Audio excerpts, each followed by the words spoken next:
بسم الله والحمد لله والصلاة والسلام على رسول الله وعلى آله وصحبه ومن والاه. رب اشرح لي صدري ويسر لي أمري واحلل عقدة من لساني يفقه قولي. سبحانك لا علم لنا إلا ما علمتنا، اللهم علمنا ما ينفعنا وزدنا علما.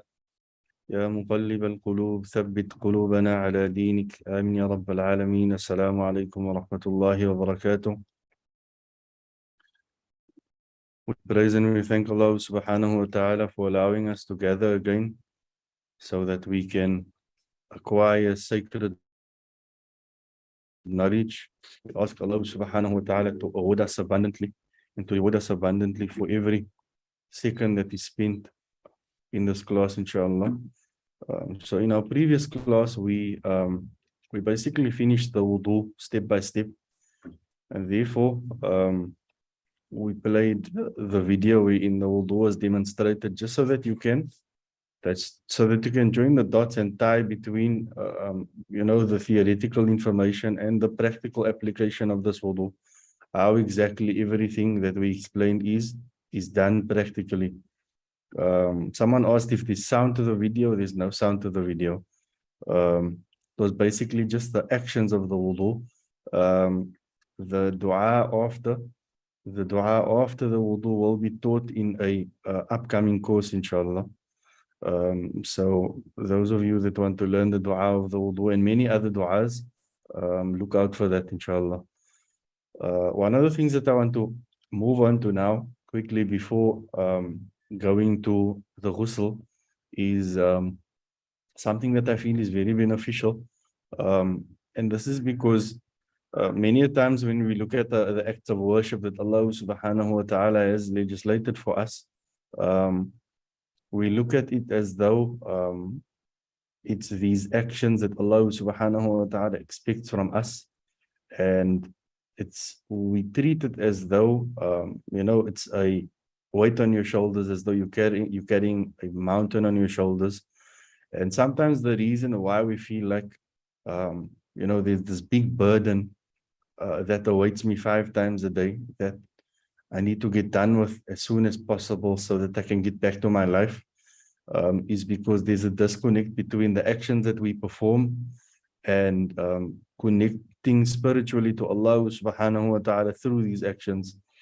And that's why I felt that quickly discussing what Imam al-Ghazali mentions here regarding the types of purification, the spiritual types or the spiritual ranks of purification, I felt that this is important for that particular objective. So Imam al-Ghazali, he says the following in Ihya Ulumuddin. He says that when it comes to purification, there's basically 4 stages. So the one is the one that we are all familiar with, and that is purifying the apparent from physical impurities, whether that be, for example, performing a wudu so that you can make salah when it's necessary, performing a ghusl so that you can make salah when it's necessary, removing filth from the body, like removing blood or removing feces or removing anything that the Sharia deems to be dirty and that the Sharia requires you to remove before you can make salah,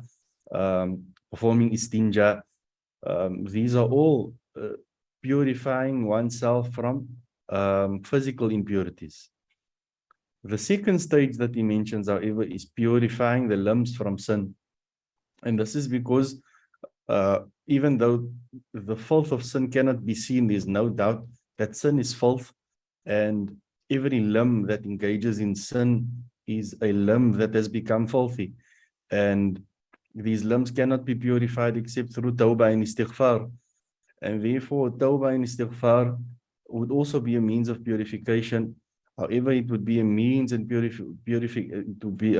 purification for a filth and a dirt that cannot be seen with the naked eye. So, like for example, when someone tells lies or someone swears, the tongue becomes filthy, and the tongue then needs to be purified through this type of purification, through the constantly making tawbah and constantly making istighfar. So Imam al-Ghazali counts this as being the second stage of purification. The third stage of purification, and it's the last one that I want to discuss, is purifying the heart from spiritual ailments. Because one might, for example, clean and purify the outer self by removing najasa and by performing wudu and performing ghusl. And one might even go as far as purifying the limbs from sin as well. So every time a sin is committed, a person immediately, hastens to make tawbah and to make istighfar.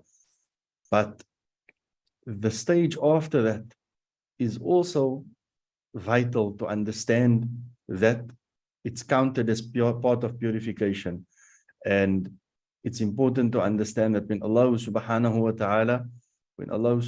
wa ta'ala commands us to purify ourselves, that the intended purification is not only number one, nor is it number one and number two, but rather all three is intended. Because if you purify yourself outwardly, but don't purify your sin from your limbs from sin, then the limbs remain impure, even if the impurity is one that cannot be seen with the naked eye.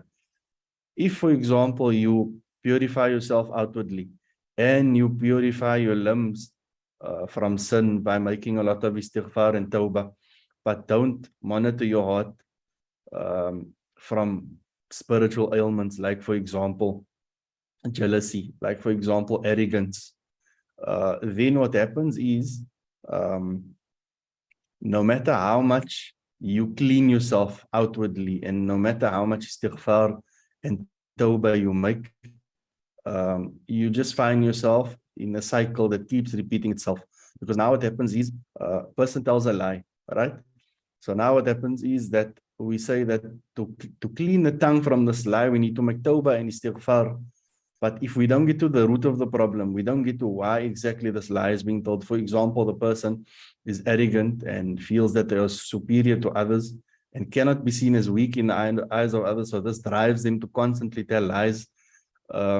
If we don't come to the root of this problem and how exactly to deal with this problem, how to solve it, how to treat this ailment, what the cure is for this ailment, then what happens is, even if you or someone that makes tawbah when telling a lie, the lie will keep repeating itself because we didn't come to the root of the problem. And that's why it's important that one, ascends in these stages, starting by cleaning yourself outwardly and then moving on to purifying your limbs from sin by making tawbah and istighfar. And after that, purifying your heart from spiritual ailments as well.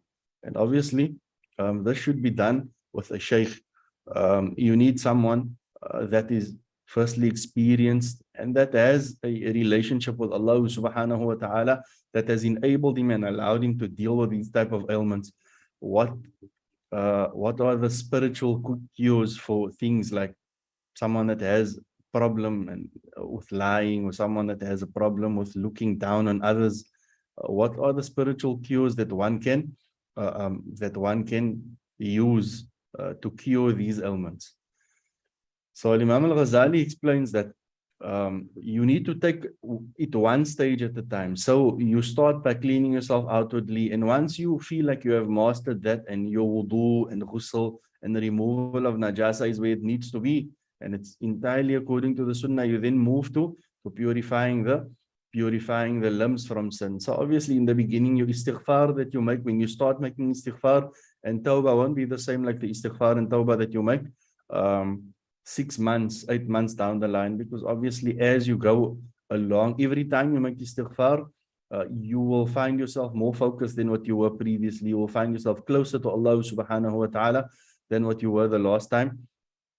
And then eventually, as you grow in closeness to Allah subhanahu wa ta'ala, you then move to the third stage where you start trying your best to cure your heart from whatever ailments there might be. Allah subhanahu wa ta'ala knows best. So that was basically some of the things that I wanted to discuss. Something that I wanted to discuss that was a more spiritual side to things. We now move back to the theory of wudu. We have 1 or 2 things left to discuss. Immediately thereafter, we will move to the ghusl, inshallah. So obviously one should be in mind that after performing the wudu, the limbs have been purified. And this goes back to the previous slide, and that we are not only required to purify our limbs, but rather we are required to purify our limbs as well as our hearts. And the heart is obviously purified through things like repentance and abstaining from bad character and adopting good character. A list of some of the occasions wherein it is recommended for you to perform a wudu. Remember that the only time that we actually mentioned thus far wherein it is compulsory for you to perform wudu is if your wudu has come to an end for the reasons that we will mention shortly. If any one of these things happens, obviously, like you're relieving yourself or going into a deep sleep while lying down, you then need to repeat, make a new wudu, make a fresh wudu. However, here we want to speak about things that if they happen, it is sunnah, it's recommended for you to perform a wudu. Number one on the list is when one is angry. From the sunnah is to perform a fresh wudu when one is angry, and to perform 2 rakat sunnah as well, instead of responding to whatever is angering you immediately. Like we know, when you speak out of anger, many times you end up saying things that you regret, and therefore performing a wudu when someone upsets you and performing 2 rakat sunnah allows you to process what has happened and allows you to respond in a way that, you know, whatever your response is going to be, it won't be something that you regret because you had time to think about it. Number 2, after carrying a deceased body. Number 3, after getting a haircut. Number 4, when intending to recite something of the Quran or to listen to the Quran or to a hadith. Number 4, when intending to enter the masjid. And so obviously what this means is that intending to perform wudu at the masjid, using the masjid's water, obviously, in doing so, you miss out on the reward of the sunnah. Then when intending to make some dhikr, when making sa'i, and I mean, this will become clear when we do eventually discuss the issues pertaining to Hajj and Umrah. When intending to stand on the plains of Arafah as well here. The standing on the plains of Arafah will be discussed at length in coming courses in the fiqh of Hajj and Umrah. And then when visiting the best of creation, Muhammad sallallahu alaihi wasallam, may Allah subhanahu wa ta'ala send his choicest salutations and blessings upon him, alayhi salatu wasalam. So that was basically a list of things that if any of it happens, it's recommended for you to perform a fresh wudu. We now comes to what nullifies the wudu. I don't recall, I'm not sure whether we covered this already, but we'll cover it again just in case. So when we say what nullifies the wudu, basically what we mean is what breaks the wudu. So when you have a wudu, if any one of these things happen, that wudu now, basically the validity of that wudu comes to an end. And if you now want to do something that requires a wudu, like make salah, you now need to perform a new wudu. If any one of these things happen, number 1, anything that exits from either the front or rear private parts, whether common or uncommon, meaning something common coming out would obviously be like urine. Uncommon would be something like kidney stones. So anything that exits from the front or back private parts requires a wudu if you want to do anything that needs you to have a wudu, like salah. An exception to this rule. So meaning in the Shafi'i school, everything that leaves the backside and the front side will require a wudu except semen. So this does not require a wudu. And obviously, perceiving this might be a bit difficult because you'll ask the question, so how does it not break the wudu when intercourse, for example, obviously requires contact between husband and wife, and husband and wife making contact, skin to skin contact with one another is going to break the wudu to begin with. So whether the release of semen breaks the wudu or not doesn't really matter, because they touched one another, so their wudu is going to be broken. And if we speak, for example, about someone that has a wet dream, his wudu too is broken because he went into a deep sleep. So what's the point of mentioning this? The point of mentioning this is that we'll come to see when we discuss number 2, that it's not every sleep that breaks the wudu. It's a specific type of sleep. It's the sleep where you are laying in a position where you cannot be assured that no wind will be released while you are sleeping. So for example, when you lay down, lay on your back, lay on your stomach, and you fall asleep, the backside is completely open. There's nothing blocking wind from being released. So you don't know while you're sleeping if you passed a wind or not. And this is why the wudu would break when sleeping in this position. But if you, for example, in the position that I'm sitting in now, fell asleep, sitting with my buttocks firmly placed on a surface, a solid surface, in such a way that I'm sure that even if I fall asleep, the backside is blocked in such a way that even if I wanted to, I won't be able to pass a wind. If I fall asleep in this position, the wudu doesn't break. So if someone falls asleep in this position and then has a wet dream, so obviously now semen was released. Now what happens is, all that they need to do is, they need to perform a ghusl, but they don't need to perform a wudu, right? They need to perform a ghusl and they don't need to perform a wudu, because in the Shafi'i school, the release of semen does not require a fresh wudu. Allah knows best. Number two is obviously the loss of intellect. So the loss of the ability to distinguish between things, either through sleep or through other causes, meaning as long as you're in a state where you don't know what's happening around you, if you enter the state, the wudu breaks. So whether it is because of insanity, whether it is because of intoxication, someone drank something and became drunk, then all of this are things that would break the wudu. And then obviously the exception, like we mentioned, is except sleeping while firmly seated on the ground. If you sit in such a manner that the backside is being blocked from any wind being released, then this doesn't break the wudu, even if you go into a deep sleep. And then what about if you're not sitting in this position, meaning you're sitting or laying in a position where the backside is not being blocked from wind leaving, but you don't go into a deep sleep, you just start dozing off, and as soon as you realize that you're dozing off, you wake up and you sit up. Is the wudu broken or not? The wudu is not broken. The question comes up here, how do I know if what I felt was a deep sleep, or whether I was just drowsing off and starting to fall asleep? The scholars, they give a sign through which one can identify whether what you were feeling was a deep sleep or just, the beginning of falling asleep. They say if you can hear the people that are around you while they are speaking, if for the entire time you could hear them speaking, even if you couldn't make out what they were saying, then you were busy dozing off and you had not yet, gone into that mode of deep sleep.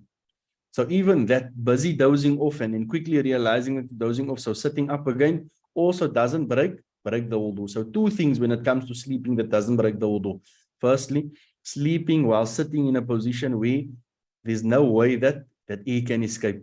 Secondly, sleeping but not going into a deep sleep in any position. So just starting to doze off and then quickly realizing and then stopping yourself from sleeping also does not break the wudu. Number three, skin-to-skin contact between an adult. And obviously an adult here does not mean someone that's mukallaf, because people ask this question a lot. They ask, if I touch, for example, a young boy that brings something, for example, his mother sends him to, for whatever. So for example, to deliver a parcel, and there's no close relation. So now what happens is she touches him, but he's a young boy. Does this young boy break her wudu or not? So many give the answer and they say he doesn't break her wudu because he's not mukallaf. However, being mukallaf here is not what breaks or doesn't break. What breaks or doesn't break here is that the boy or girl needs to reach an age where sound-minded people could possibly feel a desire or inclination towards this person. And the reason why we say sound-minded people, obviously, is because you find crazy people in the world, you find creeps in the world that feel certain inclinations towards young boys and young girls that are at the age where they normally wouldn't stir up any type of desire in anyone around them. So that's why we say the moment they reach an age, and this would obviously differ from society to society. Sometimes a boy or girl reaches the age of 10 and is growing up in a society where they are getting married young. And because they are getting married young, so they stir up desires in those around them from a very young age. In other societies, they get married much later. So this is not normal for people of this nature, and therefore it could be as late as 12, 13 years old before they actually stir up a desire in anyone around them. And if this is the case, so for example, a girl is 12 years old and not yet mukallaf, and she lives in a society where a 12-year-old girl is still considered a small girl. She's not going to stir up a desire in anyone. Then if this is the case, if she's not mukallaf, then if she touches, for example, her cousin that's a bit older, 16, 17 years old, if they make skin-to-skin contact, then his wudu would not be broken because she has not yet reached this age where there are desires being stirred up. And Allah subhanahu wa ta'ala knows best. And then obviously, when it comes to the touching of male and female skin to skin that breaks the wudu, it is the touching of a male and female that has reached this age and that are not mahram to one another, right? And the way the ulama they explain mahram is that so obviously the mahram is these individuals that you can't get married to. So there's a list of individuals that one cannot get married to, right? And we'll list them quickly. So obviously Allah subhanahu wa ta'ala right at the end of the fourth juz lists the individuals that it is haram for you to get married to. Allah subhanahu wa ta'ala says, حُرِّمَتْ عَلَيْكُمْ أُمَّهَاتُكُمْ, that you are not allowed to get married to your mothers. وَبَنَاتُكُمْ, and your daughters. وَأَخَوَاتُكُمْ, and your sisters. وَعَمَّاتُكُمْ, and then your paternal aunts. وَخَالَاتُكُمْ, and your maternal aunts. وَبَنَاتُ الْأَخِ, and then basically the daughters of your brothers, meaning your nieces. وَبَنَاتُ الْأُخْتِ, and then and then obviously now Banatul Ukht would be the daughters of your sisters. So these are basically 7 women that you are not allowed to get married to, and touching any one of them will not break your wudu, even if it is skin to skin, even if they have reached an age whereby they stir desire to those around them. So that's the first list of maharim, right? The second list of maharim is everyone that we mentioned, but the reason for their relation is breastfeeding. So for example, the woman that breastfeeds you would be considered your mother, right? But she would be considered your milk mother, right? So again, all the individuals that we mentioned, your mother and your sister and your niece from your brother's side and from your sister mother and your milk daughter, meaning the girl that your wife breastfed, and your milk aunt from your mother's side and your milk aunt from your father's side, meaning the sisters. For example, your milk aunt from your mother's side would obviously be now your milk mother's sister. So all of these individuals, mother and milk mother, and maternal aunts and paternal and maternal aunts from milk basically.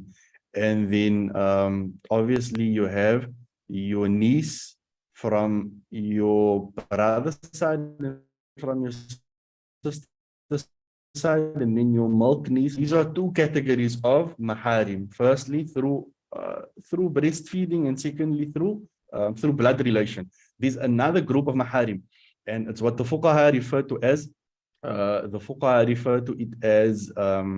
musahara. And musahara is basically through through marital relation. And it's, for example, your father's wife, and then the wife of your son, and then the mother of your wife, and the daughter of your wife. Meaning if your wife has a daughter, and if your wife has a daughter, and it's not your daughter, she also doesn't break your wudu.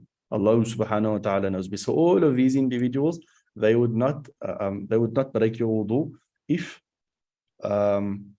you were to touch them and you are a male. Okay?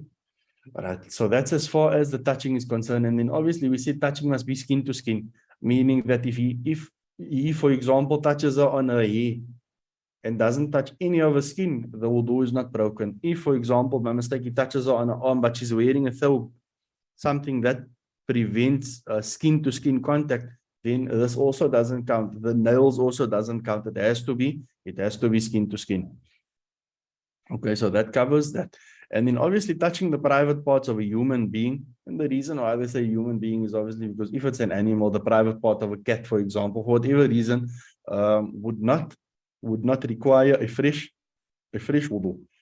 With the palm or inner surface of the fingers. What this means is that if you put your hands together like this, right? You put your hands together like this, whatever can be felt, right? If the private part or the backside is touched with whatever can be felt when you're doing this, then a new wudu would need to be performed before you can do something that requires a wudu. That covers what? That covers the things that require a fresh wudu. That covers the things that break your wudu. We now come to the actions that require a wudu, meaning that if I want to do any of these things, I need to make sure that I'm in a state of wudu. If I was in a state of wudu, and one of the things that we just mentioned now happens, then before I can engage in any of these things, I need to make sure that I perform a fresh wudu. Number one, top of the list is the salah. Any type of salah, no matter what type of salah it is, whether it's salatul janaza, whether it's one of the 5 daily salahs, whether it is salatul istisqa, the salah when we are suffering from drought and we want to ask Allah subhanahu wa ta'ala for rain, whether it is salatul khusuf wal kusuf, for example, the salah for the solar and lunar eclipse, salatul tahajjud, salatul istikhara, the salah that we make when we want to ask Allah subhanahu wa ta'ala to guide us to what is best when making a difficult decision. Any salah that you can think of, you need to have wudu before you can make that salah. Number 2 is tawaf. So basically circumambulating around the Kaaba 7 times. Before you can do so, you need to have wudu. And the reason for this is because the Prophet ﷺ is reported to have said that tawaf is basically salah. The only difference between the two is that Allah subhanahu wa ta'ala has allowed you to speak. Meaning has allowed you to speak in the salah. And in the touching of the mushaf. The mushaf is basically the Quran, the book form of the Quran that we know. So the written script of the Quran, when touching it, you need wudu. When carrying it, you need wudu as well. When touching its writing, you need wudu. When touching the spaces in between its lines, you need wudu. When touching its margins or its binding, you need wudu. If you have what they refer to in Cape Town as a surat saki, the bag that the Quran is carried in, that the kids carry when they walk to madrasa, the strap alone, just to carry the bag that has the Quran in by the strap, by the handle of the strap, you need wudu to touch that strap. You need wudu to touch the bag that the Quran is in. Okay, the box that the Quran is in. For example, you're busy cleaning and you want to move the box so that you can clean on that spot. You cannot move that box. Leave moving. You cannot touch that box without having wudu first. Okay. This takes us to the ghusl, right? And so that covers everything that that wudu entails. We have covered wudu from beginning to end, and we have played a demonstrational video for you as well. If you have any questions regarding the wudu, whether it's something that I mentioned in previous classes or something that I mentioned tonight, feel free to ask. However, we did mention right at the beginning that Allah subhanahu wa ta'ala has showed us how to prepare for his meeting, how to prepare for conversing him subhanahu wa ta'ala. And one of the ways that we prepare is obviously that if one has done any of the 4 things that we mentioned that breaks your wudu, then you first need to perform a fresh wudu before you can make salah. Likewise, there are another group of things that if any one of those things happens, before I can make salah, I need to perform what we refer to as a ghusl. Right? The difference between the wudu and the ghusl, the main difference is that wudu is selected parts of the body, and I perform a wudu for one of those four things that happen. For example, the release of anything from the front or back private parts, losing sanity through sleep or through intoxication or anything like that, physical contact, skin-to-skin contact between male and female, and then lastly, touching the private part with the inside part of the hands. If any one of these things happen, then there's selected parts of the body that needs to be washed. There's another set of things, like for example, a woman that experiences a hayd, a woman that experiences menstruation. When she is done menstruating, when a hayd ends, before she can make salah, she must perform a ghusl. What's the difference between the ghusl and the wudu? The ghusl is the entire body. The ghusl is not restricted to the selected parts that the wudu is restricted to. So that's basically what the ghusl is. So now we want to quickly discuss how exactly do I perform the bare minimum of the ghusl? Meaning, what do I mean by the bare minimum? What is intended by the bare minimum is that if you do what is mentioned here, then your ghusl will be correct. If you do what is mentioned here, and then you move from this to perform salah, the salah will be correct because the ghusl was correct. Okay? So the bare minimum for the ghusl is obviously that we start with the intention, right? And everything that you need to know about the intention was discussed in the wudu. Where do I make the intention? I make the intention in my heart. Is it good to mention the intention out loud, to utter it? Yes, it's good because it assists you in being present with Allah subhanahu wa ta'ala from the beginning of your ghusl till the end of your ghusl. When do I say the intention, or when do I keep the intention in my heart and in my mind? From the very beginning of the action. Okay? So the intention, when the ghusl is being performed, it is compulsory that the following things needs to be intended. Firstly, I intend to lift from myself the impure state that I'm currently in, so that I can do that which I'm allowed to do in that state. So, for example, I find myself in a state where my wudu was broken because I relieved myself, I went to urinate, or whatever the case might be. I'm now in a state where I am not allowed to make salah.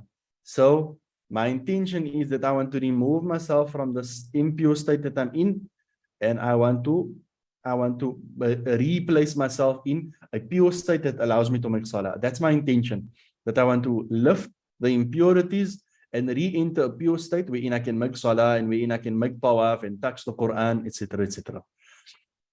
The second thing that I need to intend is that I intend with this ghusl to make permissible everything that is currently impermissible for me. So the four things that are impermissible for you is obviously making salah. If you do something that requires a ghusl, like for example, you have intercourse with your wife, there are a list of things that we will mention that you are not allowed to do. Top of the list is obviously salah. Secondly, tawaf.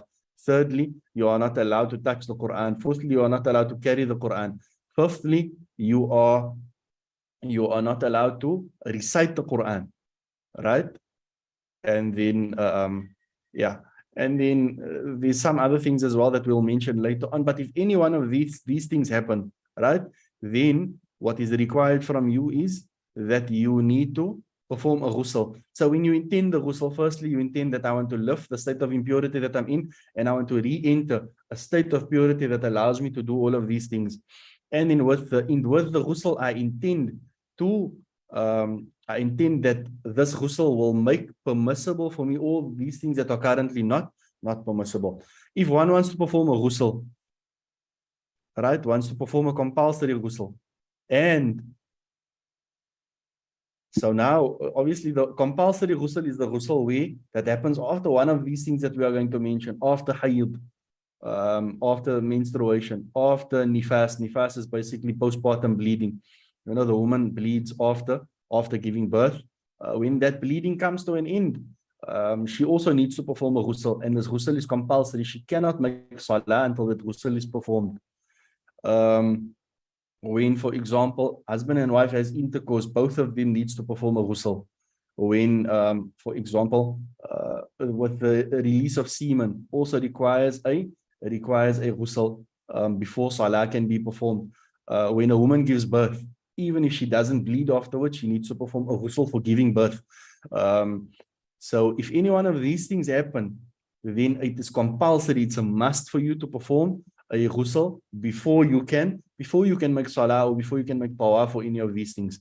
However, you find that there are some occasions wherein it is recommended for you to perform a ghusl, meaning that it's not a must. Right? If I don't perform a ghusl, it won't affect any of my ibadat. It's not gonna affect my worship.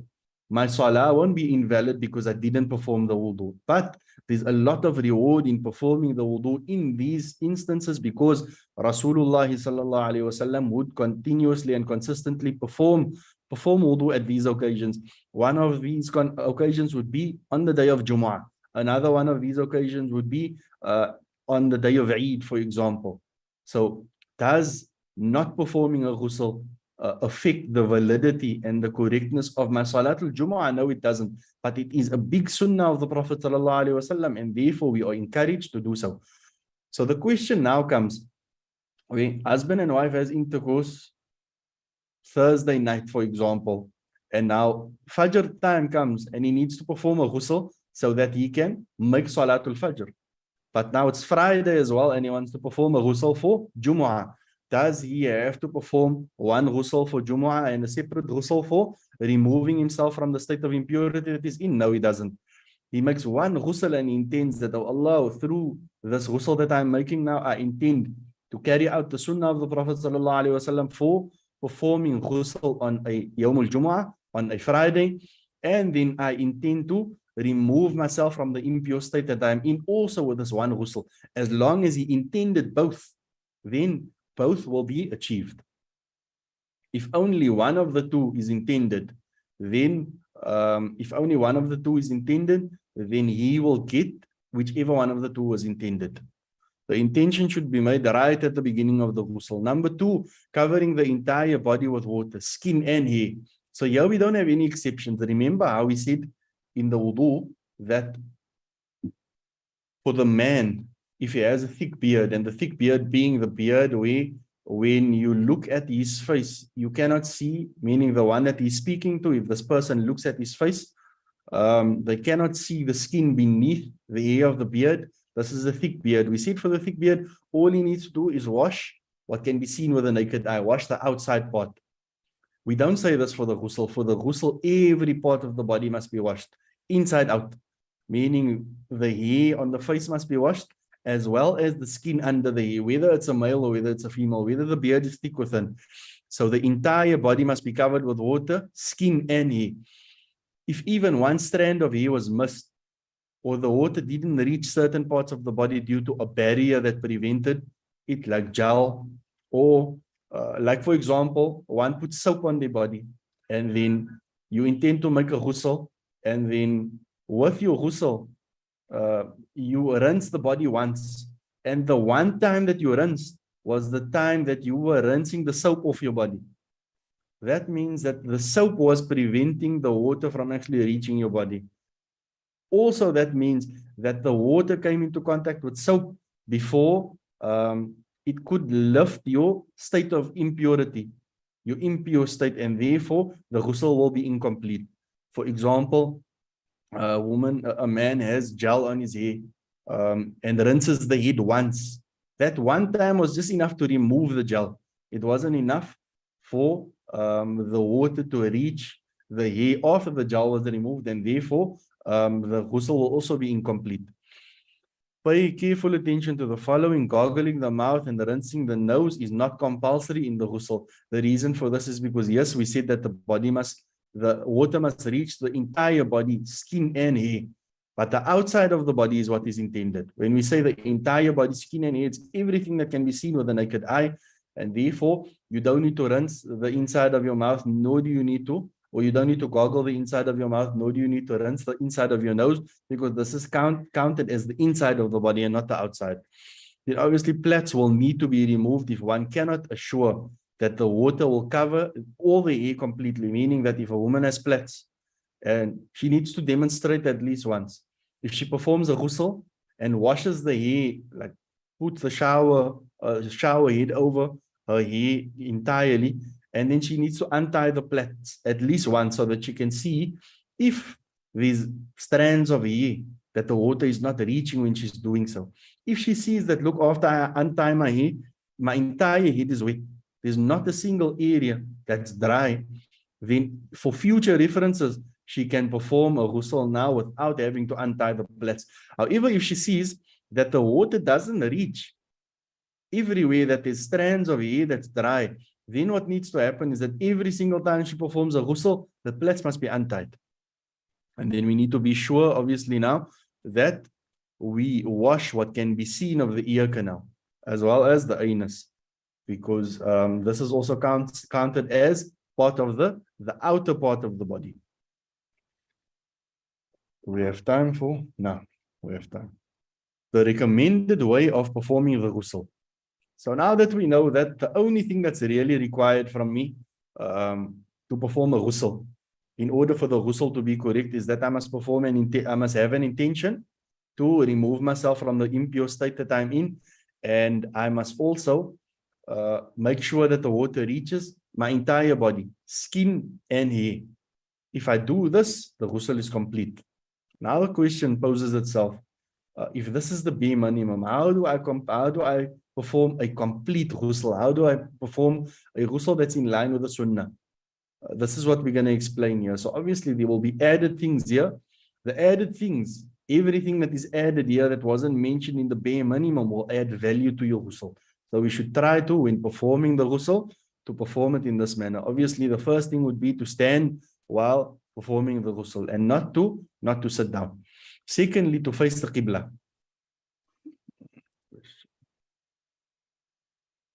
Okay, let me just get through the ghusl, and then I'll come back to your questions, inshallah.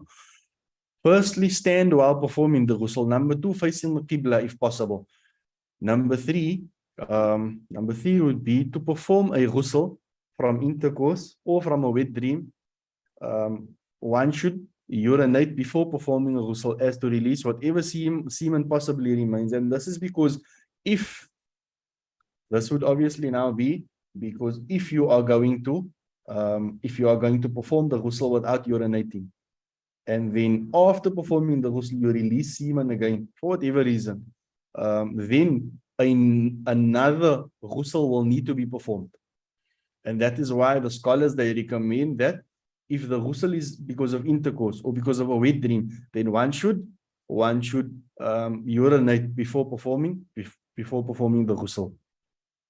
Obviously, when it comes to there is an issue that some of our jurists discuss, some of our fuqaha discuss it, and it's basically regarding the release of semen from the woman's side after having performed the ghusl.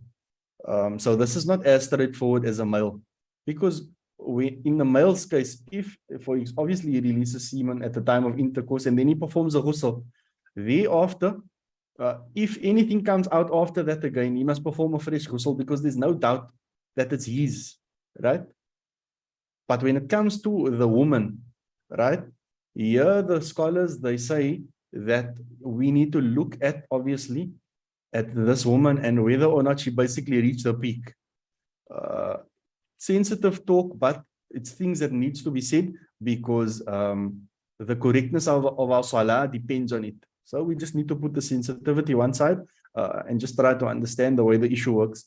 So when it comes to the woman, so the woman obviously after intercourse, she performs a ghusl. After this ghusl, there's a release of semen from her side. Do we say that, like we say for the man, she must perform another ghusl? Or is do we differentiate between the two of them? We differentiate between the two of them by asking the following question. If the woman has reached her peak, then obviously what this means is that she was mutually sexually active with the husband, and therefore the possibilities of the semen that was released belonging to her is big. So we say, no, the chances of what was released now belonging to you is big, and therefore you need to perform another ghusl. But let's say, for example, she wasn't mutually engaged in this relation with her husband for whatever reason. Let's say, for example, Obviously the examples that are given in the fiqh books are explicit. One of the examples that they give obviously is that the wife was asleep. Here we are not speaking about whether or not this is morally correct or not, nor are we speaking about whether this is allowed in the Sharia or not, but all that we are saying is that the wife didn't engage at all. So here we are sure that whatever comes out afterwards belongs to no one but the husband. So this year doesn't require a new ghusl. All that this requires from is a wudu. Allah subhanahu wa ta'ala knows best. Then making the intention from the heart while using the siwak and saying Bismillahir Rahmanir Rahim. So my intention in my heart, I intend that through this ghusl, I'm going to remove myself from the impure state I'm in. And I'm going to make permissible for myself whatever I'm currently not allowed to do, like Salah and like Tawaf and like touching the Quran and reciting Quran. And after that, I say, while I have this intention in my heart, I say Bismillahir Rahmanir Rahim, and then I use the siwak. I use the wooden toothbrush.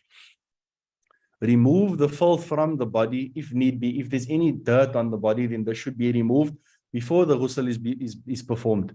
Wash the hands before inserting them if ghusl is being performed from a bucket, meaning that if you are going to be performing ghusl from a bucket, then before entering your hands into the bucket, you should wash your hands. Number 7, and it's important to note that the ghusl will be performed in this order, meaning number 1, then number 2, then number 3. Number 7, wash the private parts and that which surrounds it. Then number 8, gargle the mouth and rinse the nose. Remember, we said this is not compulsory because the inside of the mouth and the inside of the nose is not required. What is required is that water reaches the skin and hair of the outside of the body. However, this is recommended. The Prophet ﷺ used to do this when performing a ghusl, and therefore doing this adds value to our ghusl. After this, what we do, so the mouth and nose is done, we perform a complete wudu. What do I intend with the wudu? I intend that I want to perform the wudu that is sunnah for me to perform in my ghusl. Number 9, assure that the water reaches those areas that water doesn't reach easily, like the bumps in the ears and like the folds of the tummy, if there is any folds, the navel and the corners of the eyes. So use the hands to make sure that water reaches these places. Thereafter, what you will do is use your 10 fingers to basically wet the scalp, wet your fingers and then rub it basically through the head to make sure that water reaches what is beneath the head. And then pour water over the head. Number 13, pour water over the right side of the body from the front, and then over the right side of the body from the back. And then number 15, over the left side of the body from the front. And then number 16, over the left side of the body from the back. This order, when I say this order, I mean throwing water over the right side from the front, and then the right side from the back, and then the left side from the front, and then the left side of the back. This is the opposite of what we do when washing the deceased body. And the reason for that is, so with the deceased body, instead of throwing the water over the right side from the front, and then the right side from the back, then the left side from the front, and the left side of the back, what we do is we wash the right side in front and the right side in front on the left. Sorry, the right side in front and then the left side in front, instead of right in front and right at the back. So right side in front and then left side in front, and then we move to the back and do the right side from the back and the left side of the back. And the reason for this is because it's recommended that you try to minimize the movement of the body of the deceased. Out of respect for the body of the deceased, you try to move the body as little as possible. If one of the things that necessitate a ghusl, as mentioned in the previous slide, the following will be forbidden until a ghusl is performed. The things that are forbidden until a ghusl is performed, we will leave until next week's class, inshallah. In the last 2 minutes of our class, if there's anyone that has any questions that we discussed now, that we discussed in one of our previous classes, then you are welcome to ask, and I'll try to respond, inshallah. Okay, so we have one question here. To clean myself for purposes of salah and I need to ghusl, must I first ghusl and then wudu, That's a good question. That's actually something that I forgot to add in the notes. So basically, the way this issue works is that the ghusl counts for a wudu as well. So whether you intend a wudu or not, meaning if you perform the bare minimum of the wudu, remember we said that the recommended way of performing the ghusl would be to perform a complete wudu, right? And this is why you can see that the private part is washed first, then we perform the complete wudu. Because if we perform the wudu first and then touch the private part, obviously, this is going to nullify that wudu. So that's why we say that if you perform the complete wudu, then you would have performed the ghusl. So there's no dispute that you have a wudu. If you perform the complete ghusl, the complete ghusl includes a wudu. Therefore, you would have wudu. However, even if you're gonna do the bare minimum by just having an intention and just making sure that the water reaches the entire body, skin and hair, this also counts as a wudu, because the wudu is a minor purification. The ghusl is a major purification. So the ghusl is basically, the way the scholars mention, is basically a minor purification with extra, meaning that the wudu is included in the ghusl, because what's required in the wudu is obviously the purification of specific limbs. These specific limbs are included in what needs to be washed when performing a ghusl, and therefore the ghusl will include the wudu. Is it permissible to stand naked facing Qibla? It is permissible but disliked, and therefore from the Sunnah is to cover the awrah when performing a ghusl by using something that allows you to cover your awrah while having access to what is beneath it, so that you can reach all the body parts. Because you shouldn't wear something that's going to cover your awrah, but then at the same time going to make it difficult for the water to reach everywhere it needs to reach, because that would defeat the purpose of the ghusl. If you are injured and for some medical reason, you are unable to perform a ghusl, will you not be able to perform Salah, or is there a modification to it? The modification to it is that for the part of the body that you are not able to wash, so you'll perform the ghusl as per normal, and you just won't wash what you are not able to wash for medical reasons. Then for the part that you are not able to wash, you perform one tayammum. And I mentioned in our previous class that the performing of the tayammum for an injury is something that we normally discuss in a Salah part 2, so that we don't overcomplicate things. Allah subhanahu wa ta'ala knows best.